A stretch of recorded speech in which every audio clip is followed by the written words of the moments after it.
Because of two great people, both of you have to get involved with the family business much. Because both of you are ruled by the selfish genes. You are not deciding, you're not a free person at present. So the genes is deciding everything. Huh? You may be having the illusion that you are deciding, but it is the genes, your conditioning and program that is deciding.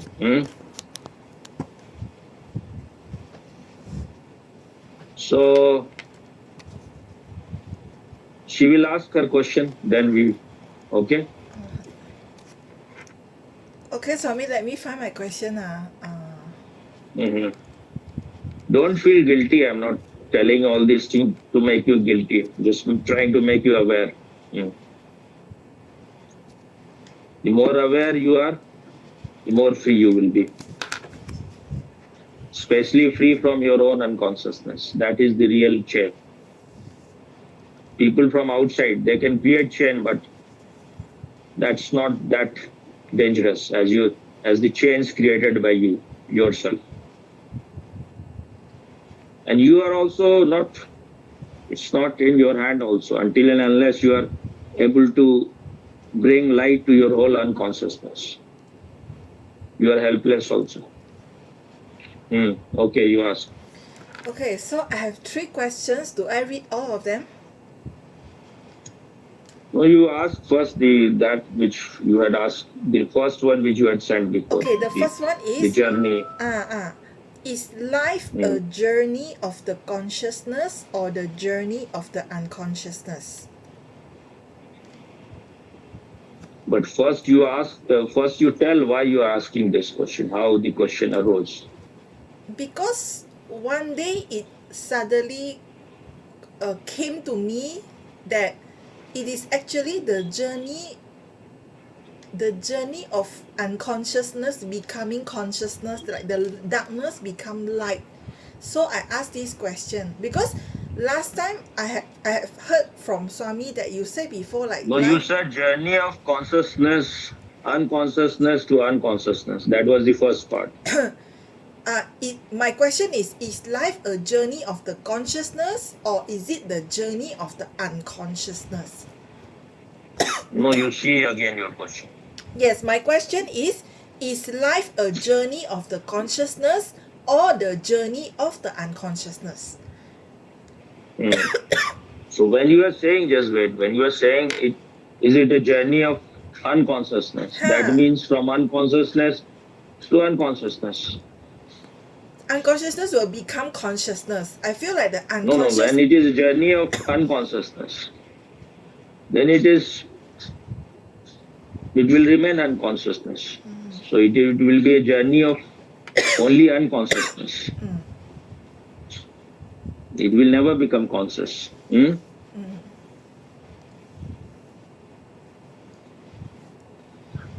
Animal can never become human being.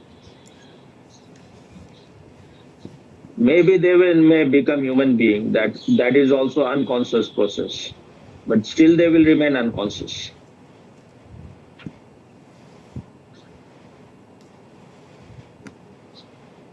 And then it is no journey. You are moving round and round.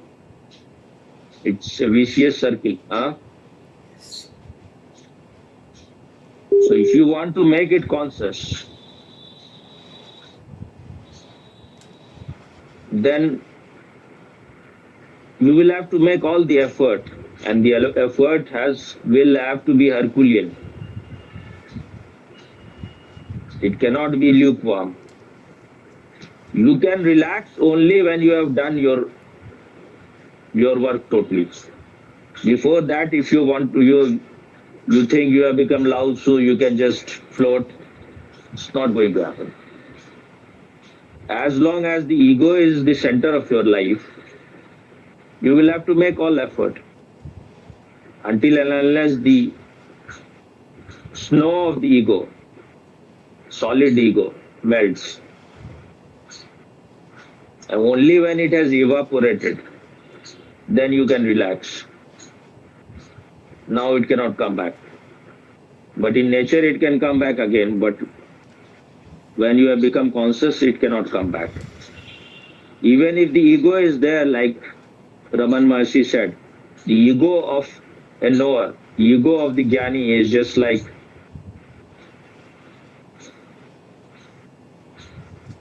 the rope that is burnt. It cannot, it is of no use. It cannot bind anyone. Then you become an outsider in this world. You cannot be in tune with the unconscious people because they are being ruled by their selfish genes.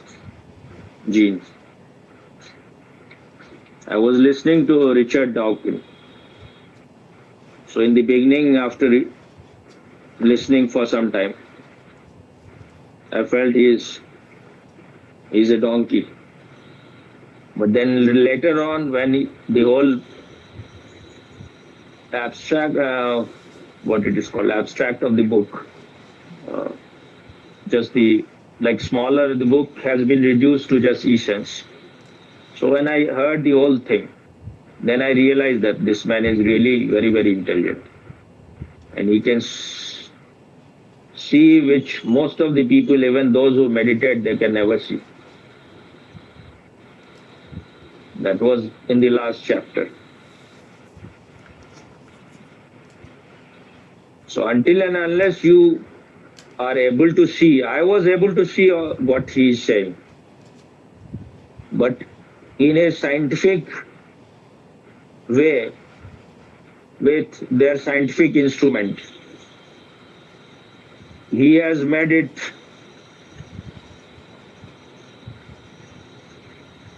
he has given it the language, scientific language. Now whatever I was seeing everywhere, why these things are happening, it's very in a very scientific way. Now I can he has given all the scientific proof and all the logic and reason. So it makes it clear why people are behaving the way they are behaving. So it begins like this, that in the ocean, in the water, there are chemicals that is there, it's moving there. And when the light of the sun and the flash of lightning come in contact with that chemical, then there is a stirring happens. The chemicals are stirred. Then they take the form of molecule. And some of the molecule, they are more like, they have the more potential to survive. Then they start creating like armor of protein around them for survival. That is the first sign that there is a survival instinct. Then it goes on becoming more and more complex. So then all your behavior, whatever the way you are behaving, it is all coming out of that selfish gene. That is the fundamental, that is the basic. So then in this way, now they have to search for food, they have to make all those things to survive. So they go on developing, becoming more and more complex. So it is said that even if you want to create a robot, and you want to create a very efficient robot, what you would like? You would like that the robot should walk, it should have hand, it should have feet, it should have eyes, nose, everything, so that it can be more efficient, it can do more work. So in the same way, this selfish gene, through the process of evolution, it went on developing all those things. You have the body, then you have eyes, nose, everything, so that you can protect yourself. From a long distance, you can hear if the enemies are coming, or you can see. So all those things are developed just to protect, just for survival. And then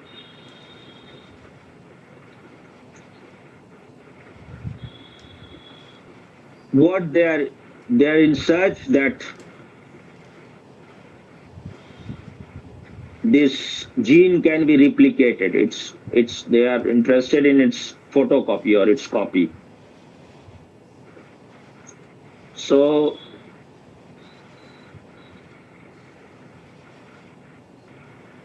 so it wants to transfer these gene wants to transfer, it want to create a copy of it. So then it went on becoming more and more complex. And when you become human being, then the woman want that she is in search of a man who is strong, who is more powerful, who can protect her. So she want to, because she has only one, she has the egg which can be for 9 months. She cannot, it cannot be transferred to other people. So one person, she is in search of one person, so that, and the person has to be, he should be able to protect her. He should be able to take care of her and her child. And also he has to be very strong in every sense, rich and all those things. It is all selfishness that you want your genes to survive. And you want to create a carbon copy or copy of yourself. So it is a very unconscious process. So in that way, women are more, it's not that they are very uh, moral or something, that they are more monogamous. They are monogamous just because she has only one egg, and once she becomes pregnant for 9 months, or for, she cannot produce other kid. So she is in search of one man, one capable man. And men, they also want their copy. But what they are looking, they know that they have this semen which has the capacity to create thousands of copy, the possibility.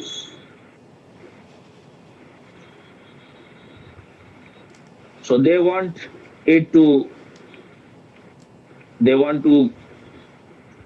their semen to be to go into as many women as possible. That is also for survival. They want their genes to survive. So that's why they are more polygamous.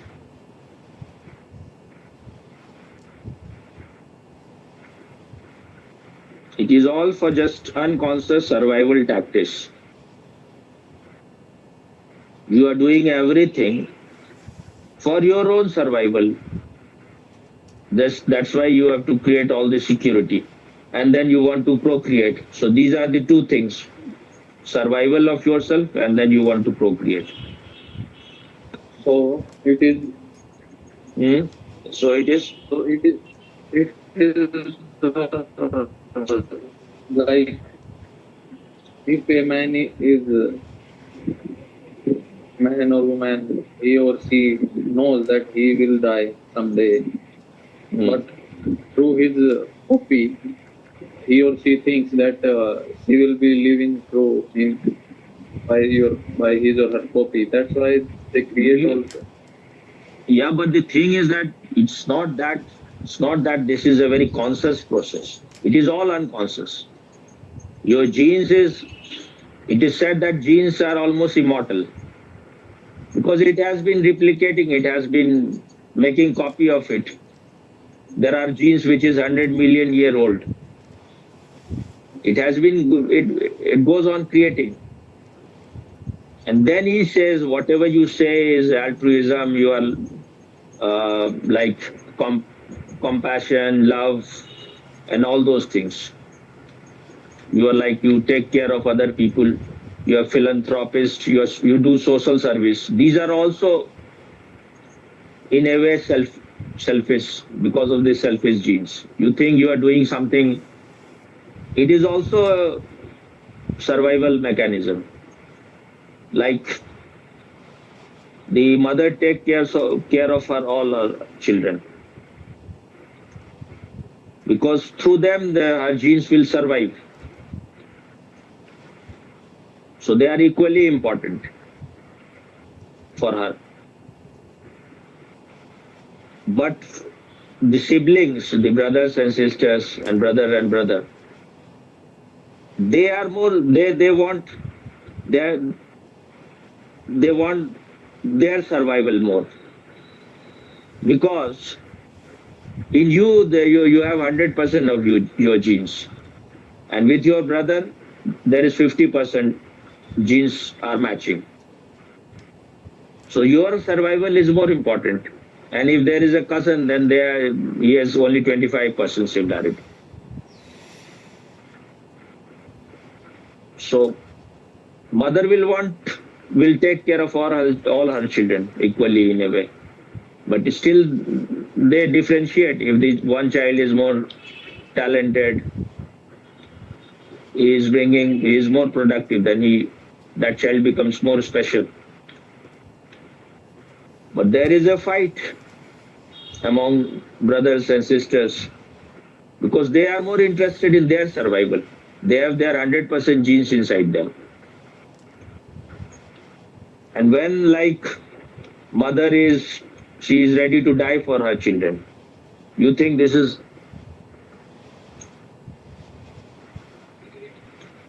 So if two of her sons are caught in the fire, the mother may jump to save them, because if two of her sons are saved, her 100% of genes survives. So it is just for survival. And I can see my cat, she is taking care of her kids better than most of the parents. But it's not that it is some kind of love or anything, it's just biological programming. It is the genes which is inside her that is doing everything unconsciously. In the same way, the bee stings to someone if it has to save her family or something. It looks like it's a love or anything, but these are genetically programmed, biological program. So maybe when men are going everywhere, they are very much interested in women. It may be very unconsciously.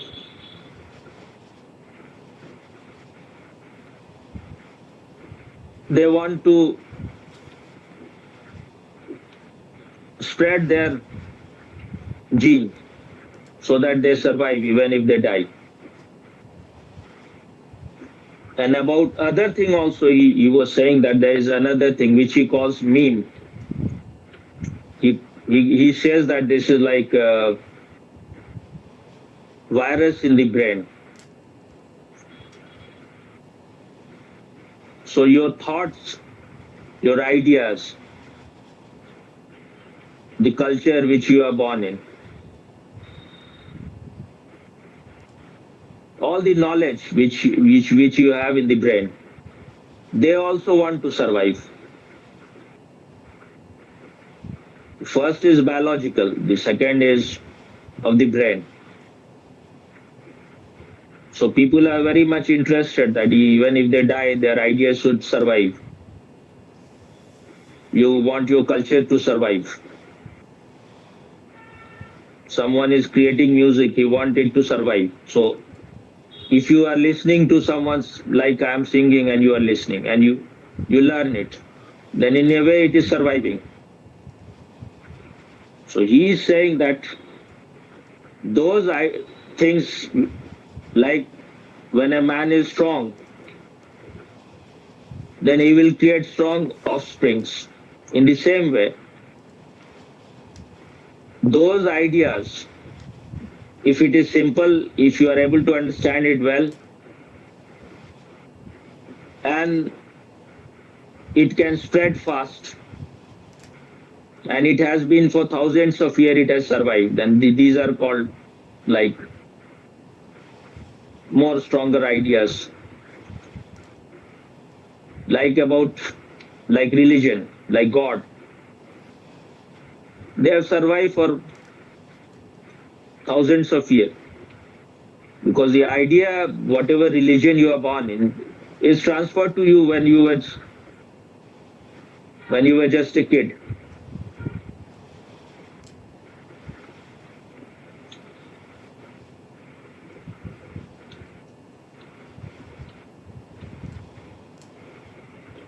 So this love for country,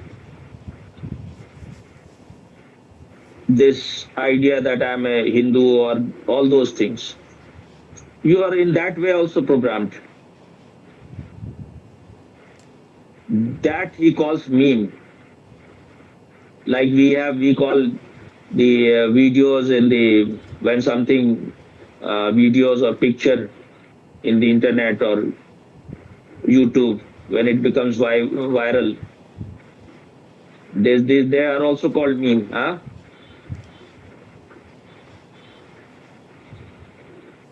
So in both the way you are caught. You are in the, you are not living your life. You have no freedom. But then he's saying one, the last thing which he's saying is that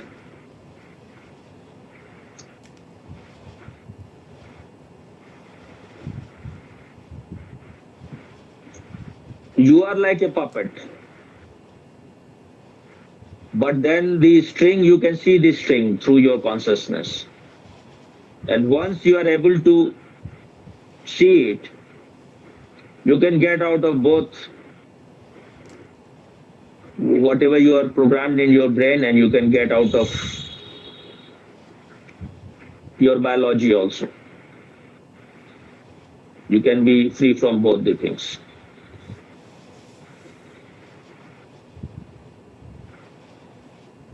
But that will need tremendous effort. And that will is not some kind of divine gift that you have to create. You have to apply this consciousness. So only through this consciousness you can get out of both the things.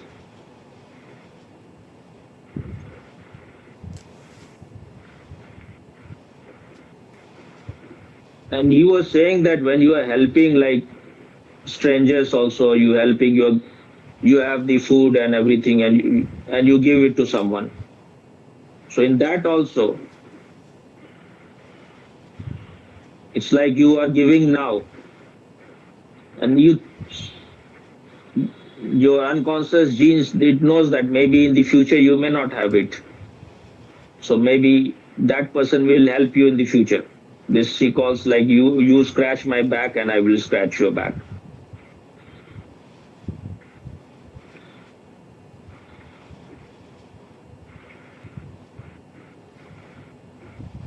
So now you ask your question again. Is life a journey of the consciousness or the journey of the unconsciousness? So if you want it to be a journey of the consciousness, then you have to get rid of your program and conditioning.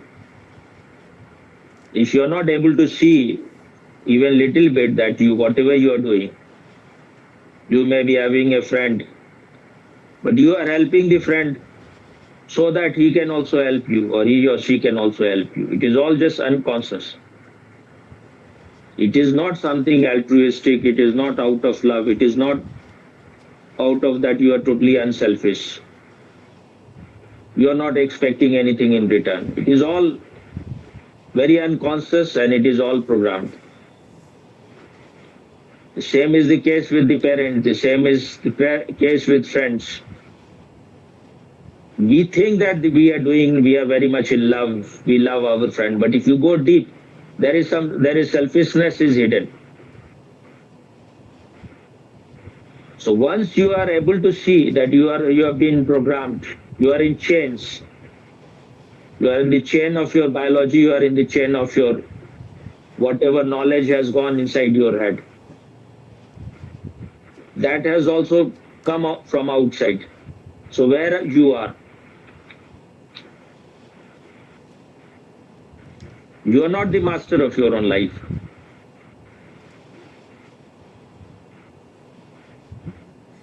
All the script has been written and you are just playing your role according to the script.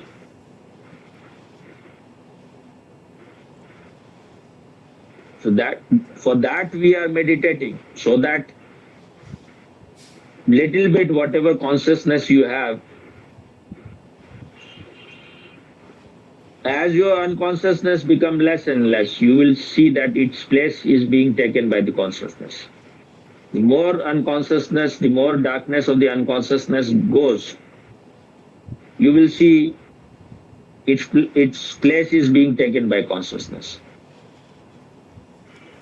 When you are 50% conscious, then you are only 50% unconscious. Once you have known all your conditioning, your programs, then you start becoming like a master. You know that your body has been programmed, and your genes is sitting on the driver's seat, or your brain, whatever program it is on the driver's seat of your car. But you can replace it. You can be on its seat. You can be the driver of your life. Still, those program and conditioning will be there. If something is helpful, then you will use it. At present, you are being used by it. So if you have not this strong desire to break the chains, like Marx said, workers of the world unite, you have nothing to lose but your chains. If this strong desire is not there, then you can never become free. And if you are satisfied with the kind of life which you are living, going to some job and getting some money and taking care of the body, taking care of your security, and you have a shelter, and then you have friends and husbands and wife and girlfriend and boyfriend, and you have some entertainment. In that way your life goes on going to drain. You will be finished one day. Nothing new is going to happen. It is a vicious circle. So if you want to break it, then you will have to walk alone. I'm not saying that you have to disturb other people, but inside you know that you cannot make other people conscious. You cannot help other people to break their sleep. You can help only yourself. If you have helped yourself, and if someone is open, then there can be help. Otherwise, there are so many gurus who claim so many things, but only they are awake. 99% of the people around them, they are all unconscious. They may have their little bit change happened, only that much which they deserve. Otherwise, they cannot change totally. If you want to get rid of your unconsciousness, then you will have to take the steering of your car, your life in your own hand.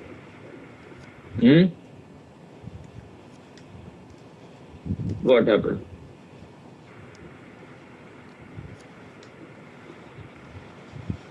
His phone is cutting or what? He's still online, Swami, huh? Yeah, but there was some sound of. phone is charged, so So I'm keeping it at distance to keep it charged. Okay. That's why I make it audio. Hmm. So, if you want to make it a journey of from unconsciousness to consciousness, then the only way is to be every day you will have to become more conscious by living this moment consciously.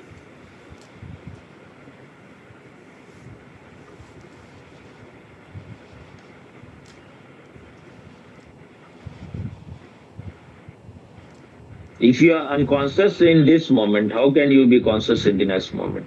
And one moment is in your hand.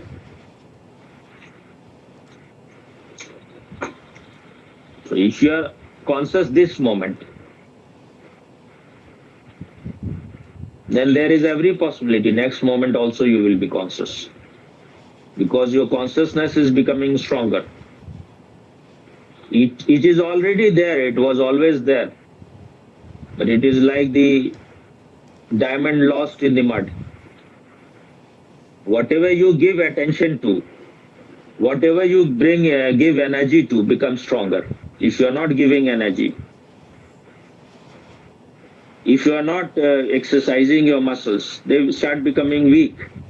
To use it or to lose it, no pain, no gain. If you are not ready to suffer pain, you cannot become strong. If you are not feeling that you are bound, chains are around you are being ruled by your unconscious program, then you will not make any effort. So it all depends, it is all depends on individual effort. One day you will have to drop that effort also, but only when you have done it to maximum. It's like the water evaporates at 100 degree. So if you have done your effort totally,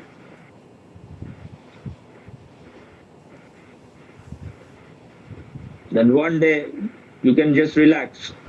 You can be let go. Things will happen because now you don't have to make any effort to be conscious. It is always here now. All the darkness you have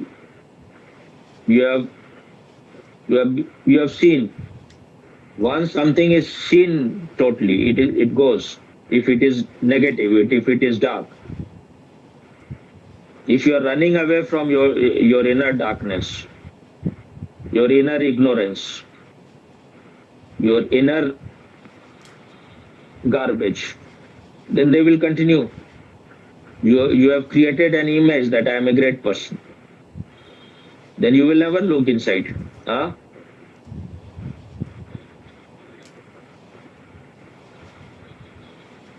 If a person is a real master, he will point towards you. He will say that he can show you the way, but you will have to walk on the way. If the person is saying, just surrender to me and I will remove your darkness, then that person is a charlatan. He's a fake person.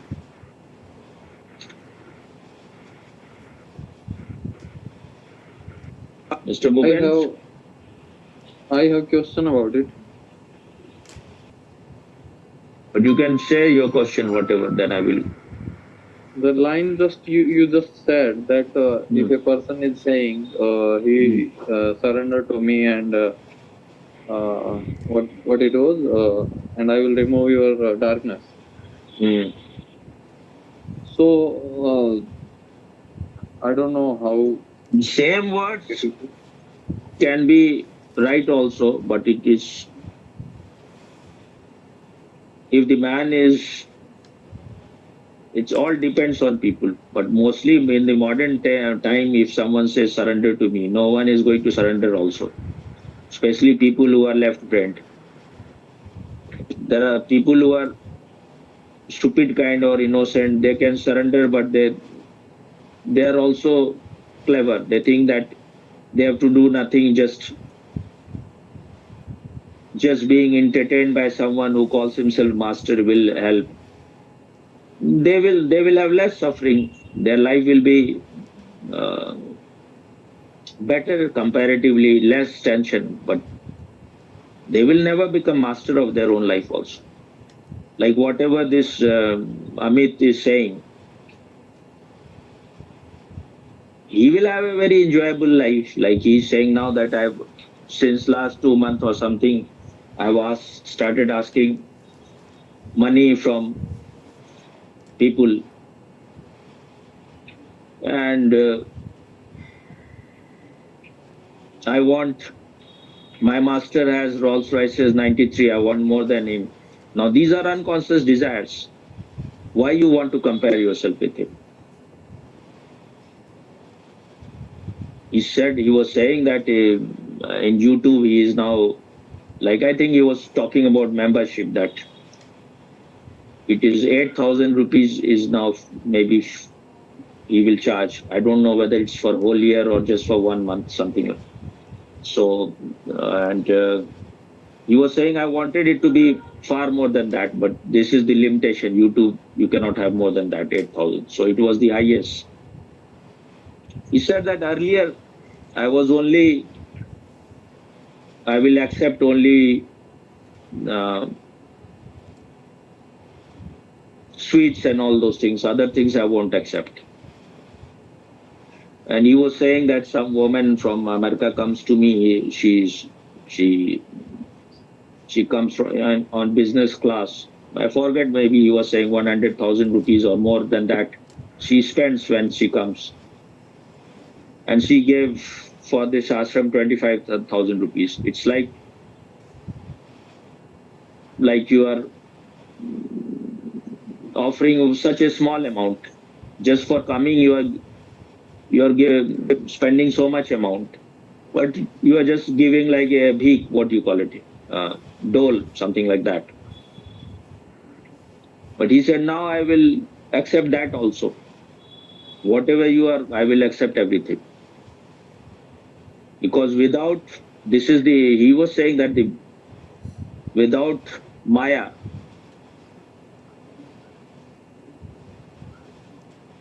nothing happens.